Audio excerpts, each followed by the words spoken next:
Edie Sedgwick met Andy Warhol on March 26, 1965, at a birthday party for Tennessee Williams. Their encounter had been set up by party's host, movie producer Lester Persky, who was aware that Andy had his eye out for a new it girl, and Persky thought the beehived Sedgwick was a perfect candidate. Sedgwick had moved to New York City on April 20th, 1964, to pursue her dream of being a model after receiving an $80,000 inheritance from her maternal grandmother. She had come to the attention of Lester Persky months before when a car crash that she was involved in made the newspaper.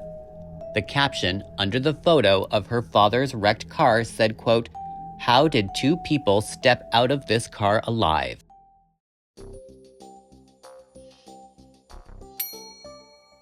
Vanity Fair wrote of the relationship between Warhol and Sedgwick, writing, quote, "They were one of the great romances of the 1960s. Pop art's golden couple, even if silver was their signature color. Romeo and Juliet with a kink. Andy Warhol and Edie Sedgwick, the two were opposites, were, in fact, radically, diametrically, almost violently opposed. Fundamental was Andy's frustrated narcissism. He was the boy who didn't like what he saw when he gazed into the pool and thus was doomed in a permanent state of unfulfilled desire.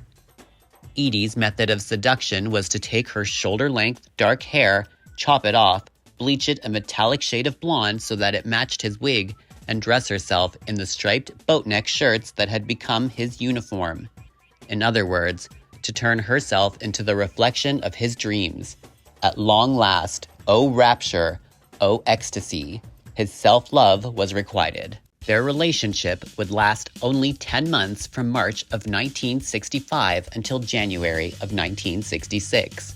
But during that time, television talk show host Merv Griffin would declare that, quote, "No party in New York is considered a success unless they are there." Soon after their meeting, Sedgwick became a regular at Warhol's factory, and during one visit, Andy was filming his movie Final. She would end up being included in the otherwise all-male cast.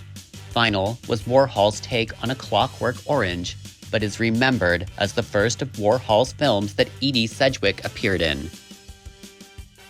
Smithsonian Magazine wrote, quote, "Warhol 36 saw Edie 21 and was immediately smitten with her beauty. The pair quickly became inseparable and Edie became Warhol's muse." A screen test quickly followed and Sedgwick was again back at the factory. Andy would take multiple screen tests of Sedgwick, but the footage from this initial screen test would later be included in Warhol's The 13 Most Beautiful Women. She quickly became Warhol's it girl and star of an impressive 18 films in less than 1 year, in 10 of which she had the starring role. It was a whirlwind relationship between the artist aspiring filmmaker Andy Warhol and the rich young heiress. Edie Sedgwick became a sensation, getting both herself and Andy in the gossip pages. Edie's sister, Alice Sedgwick Wall, wrote of her in her 2022 memoir, quote, "She was not Miranda in The Tempest. She was more like a feral creature springing out of captivity." Within a month of their association, Andy Warhol began filming Poor Little Rich Girl, the first of a planned series of films inspired by and starring Edie Sedgwick, including Restaurant, Face, and Afternoon. This series of films would make up the Poor Little Rich Girl saga, with the first of the series being recorded in Sedgwick's apartment. Andy Warhol saw this saga and Sedgwick as his ticket to Hollywood and the mainstream. Edie Sedgwick had become his muse. The two were inseparable, at first. But after several months, tensions began to emerge between the two. Lack of payment was a particularly sore spot for Sedgwick. During the filming of Poor Little Rich Girl, there were issues with the camera lens discovered after the fact. This required reshoots of 2 of the larger scenes in the film. Despite these reshoots, the first 33 minutes of Poor Little Rich Girl were completely out of focus. By the time that the film premiered on June 19th of 1965, the honeymoon between Edie Sedgwick and Andy Warhol had ended. This was further highlighted by Sedgwick storming out of the premiere. Quote, "These movies are making a complete fool of me." Andy Warhol reportedly took this as a betrayal, one of two betrayals that Sedgwick was guilty of in his eyes. The second being the increasing association Sedgwick was developing with singer Bob Dylan, although Edie had met Bob Dylan a month before she had met Warhol. Dylan had previously done 2 screen tests for Andy at the factory, but Dylan and his manager, Albert Grossman, were not fans of Andy or his factory, and they, Dylan, did not keep these feelings a secret from Sedgwick. Don't forget to subscribe and click the notification bell so you don't miss out on any future uploads from Retro Room. Then, next, Sedgwick angrily rejected writer Ronald Tavel's script for Shower, nixing the film entirely. When Tavel later presented her the script for Space, which was filmed in July of 1965, she reportedly tore it up, calling it, quote, "stupid," and saying she wasn't going to memorize anything, causing Tavel to leave. He would later recall that this was the last time he ever saw her. The last Warhol film that Sedgwick officially starred in was Lupe, which was filmed in December of 1965.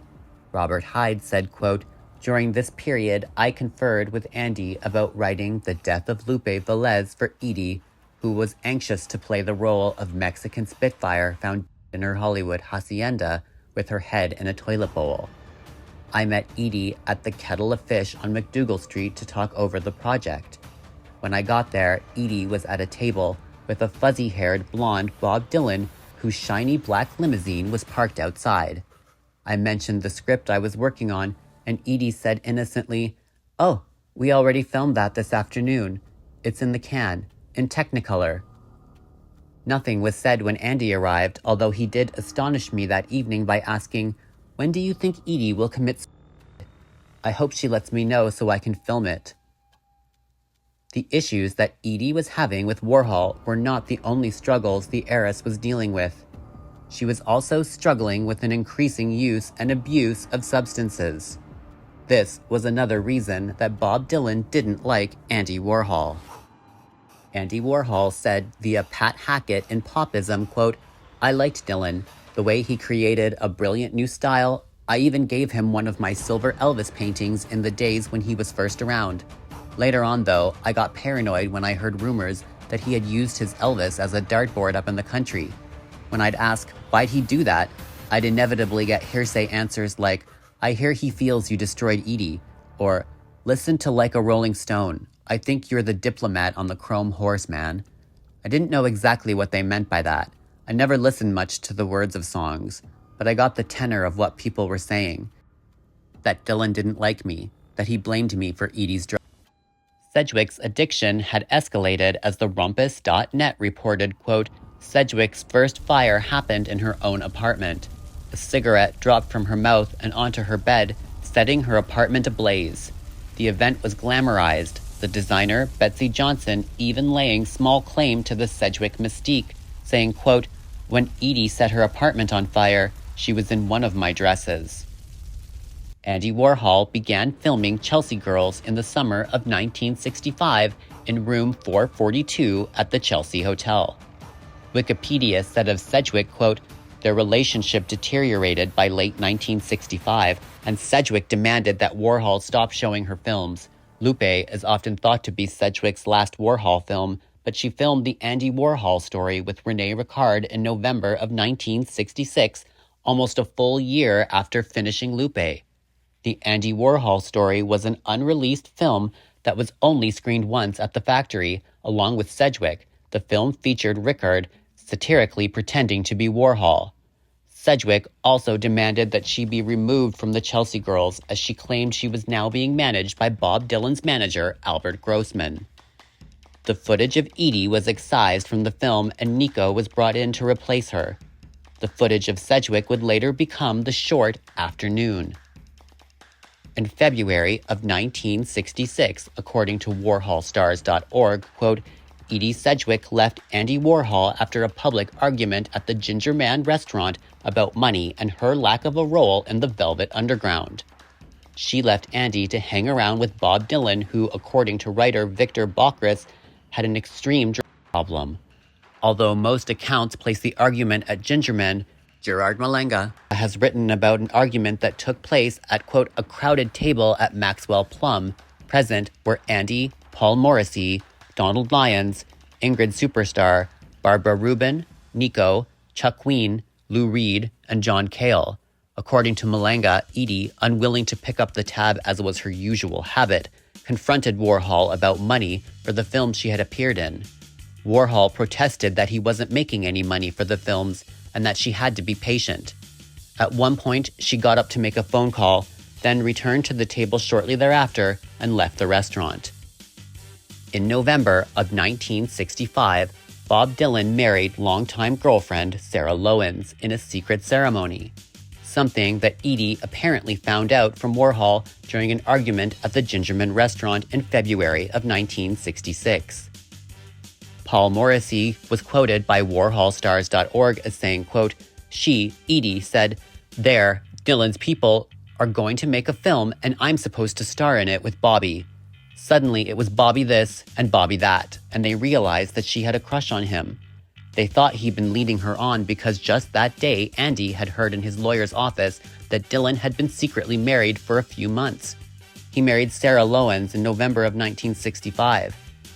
Andy couldn't resist asking, did you know, Edie, that Bob Dylan had gotten married? She was trembling. They realized that she thought of herself as entering a relationship with Dylan, that maybe he hadn't been truthful. Edie went to make a phone call, and when she came back, she announced that she was leaving the factory. Gerard Malenga, who was there, thought she had rung Dylan. Malenga recalled that, quote, she left and everybody was kind of quiet. It was stormy and dramatic. Edie disappeared, and that was the end of it. She never came back. The exact nature of the relationship between Dylan and Sedgwick is not clear, but multiple people claim that they were having an affair and that Sedgwick was rumored to be pregnant with Dylan's child, a claim made by Sedgwick's brother. Sedgwick's Wikipedia page says, quote, following her estrangement from Warhol's inner circle, Sedgwick began living at the Chelsea Hotel, where she became close to Bob Dylan. Dylan and his friends eventually convinced her to sign up with Albert Grossman, Dylan's manager. According to Paul Morrissey, Sedgwick was under the impression that she and Dylan would star in a mainstream film together. Friends of Sedgwick's later said that she saw the supposed offer of doing a film with Dylan as a ticket to a mainstream film career. Morrissey claimed that Dylan likely never had plans to star in a film with Sedgwick and, quote, hadn't been very truthful.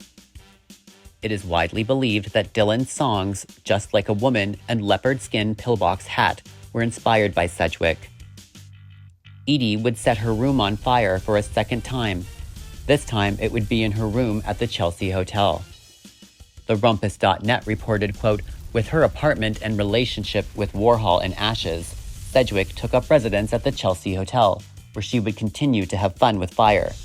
The antics of the heiress, who was descended from a long line of notable Americans dating back to 1635, and who claimed in the film Poor Little Rich Girl to have spent her inheritance in 6 months, infuriated the hotel staff. She was placed in room 105 directly above the lobby so staff could keep a close watch on her.